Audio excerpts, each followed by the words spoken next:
Bienvenue dans Défense Zone, le podcast qui traite des questions de l'univers militaire, de sécurité et également de géopolitique.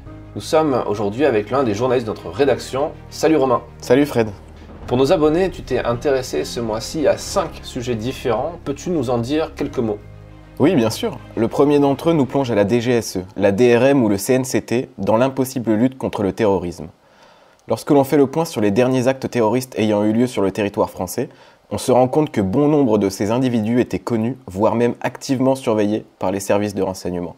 Alors pourquoi ces morts n'ont-elles pas pu être évitées ? Eh bien parce que plusieurs facteurs font de la lutte contre le terrorisme une tâche extrêmement difficile. D'abord, la menace évolue continuellement. Les groupes terroristes ont plusieurs fois renouvelé leur stratégie pour aboutir aujourd'hui à ce que les experts appellent le terrorisme d'inspiration, une forme de radicalisation difficile à détecter. Par ailleurs, sans remettre en cause l'entièreté du système de lutte français bien sûr, il est possible de critiquer certaines décisions. Par exemple, la fusion de la DST et des renseignements généraux a littéralement désintégré le réseau de sources tissé par les RG au fil des années. Une perte d'autant plus dommageable que les politiques font maintenant la part belle au renseignement technique. Le renseignement est d'abord une affaire d'hommes, la technique est un appoint. C'est pas moi qui le dis, c'est un ancien de la DGSE, Claude Moniquet. Dans ce contexte de terrorisme d'inspiration, on pourrait se demander si la technologie ne facilite tout de même pas la surveillance. Si, bien sûr, c'est vrai, mais beaucoup considèrent que rien ne vaut le renseignement de terrain. Sans parler du fait que plus de 8132 personnes sont inscrites au fichier dédié à la radicalisation. Même à grand renfort de technologie, cela reste extrêmement difficile de garder un œil sur tout le monde. Oui, je vois. Pour ton deuxième dossier de l'année 2023, on passe cette fois sur le côté amateur du renseignement.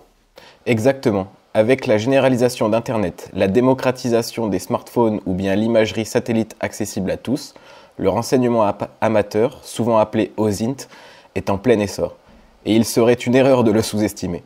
Au cours de l'invasion russe de l'Ukraine, de nombreux internautes ont utilisé les vidéos, photos et documents disponibles sur Internet pour vérifier des informations, réfuter des contenus, produire du renseignement militaire ou prouver la culpabilité des criminels de guerre. On peut citer par exemple le bombardement d'un des QG de la société militaire privée Wagner. Celui-ci a été rendu possible grâce au travail d'anonymes sur la base d'une simple photo postée par un mercenaire sur les réseaux sociaux. L'OSINT s'est révélé tellement utile que l'Ukraine l'a institutionnalisé au sein de son armée. Des dizaines d'experts rassemblés dans quelques lieux tenus secrets fouillent Internet à la recherche d'informations intéressantes. Ils alimentent Delta, une sorte de carte interactive accessible aux soldats du front, qui concentre l'ensemble des informations disponibles. Position des troupes ennemies, des chars, des batteries d'artillerie et j'en passe. En réaction justement à la guerre en Ukraine, l'OTAN a décidé de renforcer son flanc Est. Pour la France, ce renforcement s'est concrétisé avec la mission Aigle. En effet, 1 millier de soldats français sont actuellement déployés en Roumanie dans le cadre de la mission Aigle. Ils font partie d'un dispositif bien plus important. Plus de 40 000 soldats, appuyés par des moyens aériens et navals, sont passés sous le commandement direct de l'OTAN. 8 groupements tactiques couvrent maintenant tout le flanc est de l'Alliance, de la mer Baltique à la mer Noire. C'est dans ce contexte que la France lance la mission Aigle le 28 février 2022. En l'espace de quelques jours, 500 militaires atterrissent sur une base aérienne roumaine à une centaine de kilomètres au sud de la frontière ukrainienne. Au fil des semaines, ils ont été rejoints par plus d'hommes, de matériel, un système de défense sol-air Mamba, ainsi qu'un bataillon de chars Leclerc. Un déploiement éclair qui a mis la logistique à rude épreuve. Les militaires français font face à des conditions de vie difficiles, en compagnie, selon eux, de souris et de chiens errants. Il semblerait que le service du commissariat des armées ait progressivement repris le contrôle de la situation. Le 15 décembre, le SCA a publié une série de photos et assure que le camp gagne progressivement en autonomie au fur et à mesure que les infrastructures se construisent. Dans ton quatrième article, on quitte le terrain pour prendre un peu de hauteur avec le vaste sujet du maintien en conditions opérationnelles. Le maintien en conditions opérationnelles des matériels est un enjeu crucial pour garantir l'efficacité des armées françaises dans un contexte sécuritaire mondial complexe.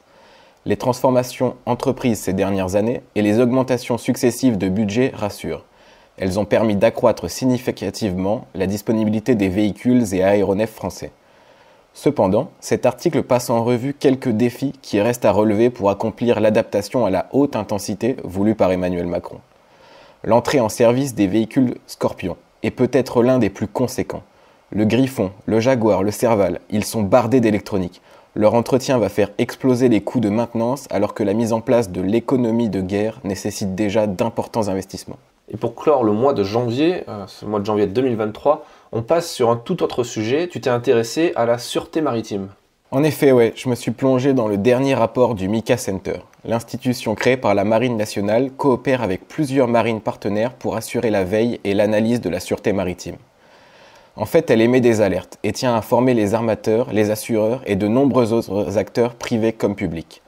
Pillage des ressources halieutiques, vol de marchandises ou de ressources naturelles stratégiques, prise d'otages en vue de rançonnage, les risques et activités illicites inhérents au domaine maritime sont nombreux.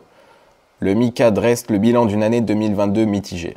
La piraterie recule de 5%, mais cette baisse est en partie due à un report des pirates sur d'autres activités illicites, telles que le trafic de pétrole à terre par exemple. Le brigandage reste stable, voire augmente dans certaines régions du globe. Pour proposer un tour d'horizon le plus complet possible, je me suis également intéressé aux enjeux de la sûreté maritime. Le golfe de Guinée, souvent cité lorsque l'on aborde le sujet, est révélateur des enjeux mondiaux en la matière. La zone allant du Sénégal à l'Angola, environ 6000 km de côte tout de même, est riche en pétrole, minerais, gaz et se trouve être la plus dangereuse au monde. Et pour cause, elle concentre 25% du trafic maritime autour de l'Afrique. Comme le rappelait l'ancien ministre ghanéen de la Défense lors d'une rencontre internationale à Accra en 2019, la mer est l'autoroute du commerce mondial. Merci Romain pour cette présentation détaillée et qui donne vraiment envie de lire tout ça. Je rappelle qu'en étant abonné à Défense Zone, vous avez accès à tout ce contenu premium et bien plus encore, car dans votre espace membre premium, vous avez également la possibilité de consulter tous les anciens numéros du magazine en version digitale, depuis le début d'ailleurs, et ça commence à faire long. Et vous pouvez aussi écouter des podcasts inédits, des épisodes inédits du podcast. Pour ce faire, rien de plus simple, rendez-vous sur notre site internet défense-zone.com, puis cliquez sur l'onglet Premium en haut à droite et sélectionnez l'offre qui vous intéresse. Si vous êtes plus papier que numérique, vous avez également la possibilité de recevoir notre magazine trimestriel directement dans votre boîte aux lettres. Rendez-vous donc sur notre site internet pour retrouver toutes les infos et à très vite pour un prochain épisode du podcast.